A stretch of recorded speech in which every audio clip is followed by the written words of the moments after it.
What Lives in the Woods, Chapter 9. You sure you're okay, honey? You barely ate anything at dinner. Mom twists around in her seat to face me. I look down at my lap. My ears are still ringing with what Will said. I'm fine. Just got a little car sick on the way there, is all. Leo lifts his head to look at me. The light from his cell phone brightens his face. His expression is odd, unreadable. I think I'm just going to go to bed when we get back to the house, if that's okay. I add, hoping everyone gets the hint and leaves me alone. Don't blame you a bit. It has been a long day. Dad turns onto the winding road that leads straight back to the mansion. He leans toward the windshield and flicks on the brighter headlights. They cut through the darkness, bathing the trees in an eerie glow. If you don't mind, I just need a few minutes of your time before you hit the hay, you and Leo. I sit up straighter. What could he possibly need us for? As if he read my mind, Dad looks in the rearview mirror and laughs. Relax, guys, it's not a big deal. 10 minutes tops. We need to carry some boxes of utensils up into storage so the kitchen will be a little more open for Mom to work. Upstairs? You mean like into one of the extra bedrooms, Leo asks. No, into the ballroom on the third floor. My heart gallops around in my chest at the idea of going into the one room that Will guy told me to avoid. I tell myself to get a grip. This is stupid. For all I know, he was just trying to scare me. Maybe Will isn't nice at all. Maybe he actually lives here year-round and his hobby is terrorizing tourists. Still, it didn't seem that way. He seemed nice, honest, and if he was acting, then he should move to Hollywood because he's good. Couldn't we just stick the boxes into one of the extra bedrooms, I asked? Dad appears to think about it, then shakes his head. The ballroom has the most space. It's also out of the way. Probably best to put everything up there for now. I try to hold my groan. It comes out anyway, sounding more like a whimper. Dad pulls the car into a parking spot and turns it off, then pats my mom on the leg. Your mother is going to finish putting new sheets on all the beds, so I told her we'd handle this. No problem, I say, lifting my chin defiantly. I won't let these legends ruin my summer any more than I'll let Leo ruin it. I can help. Leo rolls his eyes at me. I roll mine back. Sometimes I swear he spends more of his time trying to get on my nerves. I lean against the car, pretending to scrape something off the bottom of my shoe, while the rest of my family heads toward the house. As soon as they walk through the front door, I bend down and peer underneath the car. It's empty. No glowing eyes or gnarled fingers, no hitchhikers. Standing back up, I glance at my bedroom window. There's a soft glow coming from inside, probably the bathroom light I left on. The tree I saw earlier is gently rocking back and forth. I'm about ready to go inside when I hear it. The crunching. It's coming from the woods and it sounds like someone walking through the leaves in October, only it is in October, and there shouldn't be anyone else out here. I stiffen and squint into the shadows. Hello? The crunching stops. I should just go inside. It's probably nothing. Then again, the look on Will's face wasn't nothing. I feel around in my pocket for the animal whistle. It's not there. I must have left it in the house. The snap of a twig echoes out from the same spot in the trees. I take a step forward, my heart rate quickening. Another step. Before I know it, I'm at the edge of the timber. The sounds of summer slowly fade into nothingness as I stare into the dark. I can just barely make out the no camping sign, now swinging side to side in the breeze. The high-pitched squeak of its edges rubbing against the post gives me goosebumps. I'm just about to walk away when I hear the crunching again. It's closer than before. Too close. I take a step back, but it's too late. The bushes begin shaking, and a horrible gut-wrenching squall pierces the silence. A dark shadow bursts out of the woods and runs directly at me. I stumble over a cement parking block and fall. Pain shoots up my thigh. Out of instinct, I shield my face, hoping that whatever hideous forest monster I've awakened will eat something other than that. I did just get my braces off. The shadow doesn't pounce and kill me, though. Instead, it runs past. Past me, past the car, past the house. It vanishes into the field in a streak of black and gray. A raccoon. I just about peed my pants over a raccoon? Seriously? Standing up, I press to my chest and focus on breathing. This is what I get for letting strange boys freak me out with their stories. Ginny, everything okay? Dad calls out. He's holding the front door open, one eyebrow raised as if he's trying to figure out what I'm doing. That makes two of us. Yeah, everything is fine. I was just looking for something. I hustled toward the door, hating the darkness more and more with each step. Back in Chicago, it's never dark. In fact, I can't remember the last time it was dark enough outside for me to see a star in the sky. Here, the only light is coming from the two itty-bitty porch lights on either side of the front door. As soon as I step over the threshold, I hear the ticking again.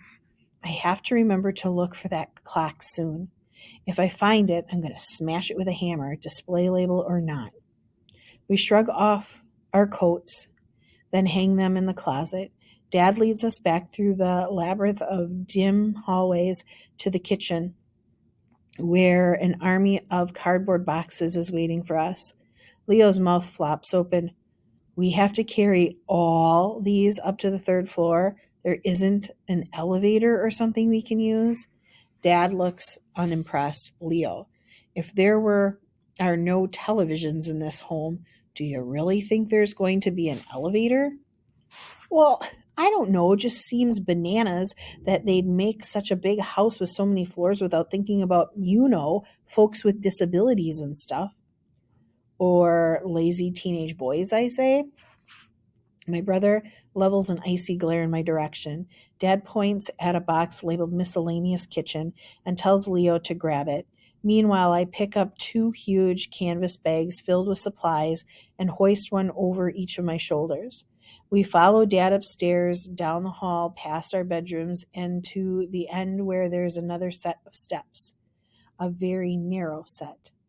I pause at the bottom and adjust the bag straps that are digging painfully into my shoulders. Sweat trickles down my back. You sure this doesn't go to an attic or something? These don't look like the type of stairs that would lead up to a ballroom. Dad grunts a yes and starts trudging up. That's part of my job here, guys, to figure out how to make this mansion more event-friendly. There are a lot of spaces that aren't ideal, but I need to figure out how to make them work without losing the historical integrity of. I immediately tune him out. I'm glad he likes his job and all, but listening to Dad talk about it can be boring. When we reach the top, it's dark. Dad walks ahead of us. I can hear him shuffling around, but can't tell where he is. I stay frozen, wishing I'd kept up the whole car sickness story to avoid this. A creak from somewhere breaks the silence, followed by a thump and a clear ouch. Dad? The lights flip on. I shield my eyes against the sudden brightness. When I finally look up, I see a room about the same size as our gym at school. It's got hardwood floors and is empty, except for a few tables and chairs shoved into the far corner. Large rectangular windows are set into the angled ceilings. Like the rest of the house, it's too dark. An unsettling feeling creeps over me, like I'm being watched. I cross my arms over my chest and try to shake it off. There's nothing in here. So, this ballroom, it's interesting. I choose my words carefully. If I say too much, Dad will know I'm fishing for information, and he'll get suspicious. Swiping the sweat from his forehead, Dad nods. Sure is. Apparently, the wife liked the idea of entertaining friends and family. It's hot up here, Leo grumbles. Rolling his eyes, Dad gestures towards the stairs. You two mind getting the next boxes? I just realized your mother said not to stack these up. There's some fragile equipment in them. I'll get them resituated and see you two in a minute. Leo stalks away immediately. By the time I reach the kitchen, Leo has already left with his box. Mom isn't there either. I'm just bending down to wrestle with the Tupperware bin full of baking tins when I hear the ticking again. It's louder than it has ever been, and it seems to be coming from the speaking tube.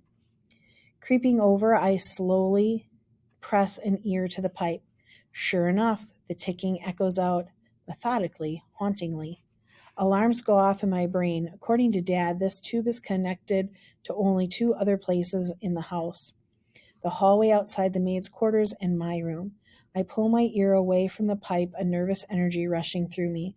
I spent hours in my room this afternoon and never heard the ticking, not loudly anyway. It was always an echo, faint, as if it was coming from somewhere farther in the house. Mom walks in, stopping short when she sees me. Honey, you okay? I jerked away from the tube. I think so. Do you know where the maid's quarters are? A puzzled look crosses her face. I can't say I've come across them yet. I think your father mentioned them being in the north end of the house. Down here? No, upstairs. I think there's an entire wing that used to be dedicated to servants. She laughs quietly. Can you imagine having servants? I give her a tight smile. Truth is, I can't imagine having servants. A ton of my friends have cleaning services that comes to our house once a week, but not us. My parents believe in doing that kind of stuff ourselves. That means no cleaning services for our cluttered house, no leaf raking crew in the fall, no team of bundled up people pushing snow blowers in the winter. Nothing but the 4 of us. No, guess not. I better get this box to the ballroom. Her eyes skim over the box in my hands. She unfolds the top flap, then shakes her head. Oh no, no, oh no need. There's room for these things in the drawers, so leave them here. Does that mean you guys don't need me anymore? Please say yes. I'm sure Dad and Leo can handle the rest. I know you're tired and not feeling fantastic, so why don't you just hit the hay? Tomorrow's going to be a big day. I eye her wearily. Why? Do we have plans? You mean other than getting settled in and exploring the house and town? And don't forget about all the gardens and trails you can roam around. Gardens and trails that just might have hitchhikers prowling in them.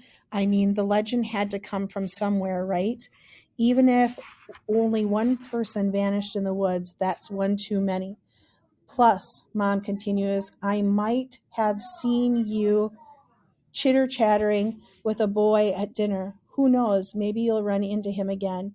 She tucks her folded aprons in a drawer, then winks in my direction. Oh no, Mom is not going to convince me to talk about my conversation with Will. I'd rather stick a fork in my eyeball. Besides, she wouldn't like what we discussed. Right, I'll find something to do.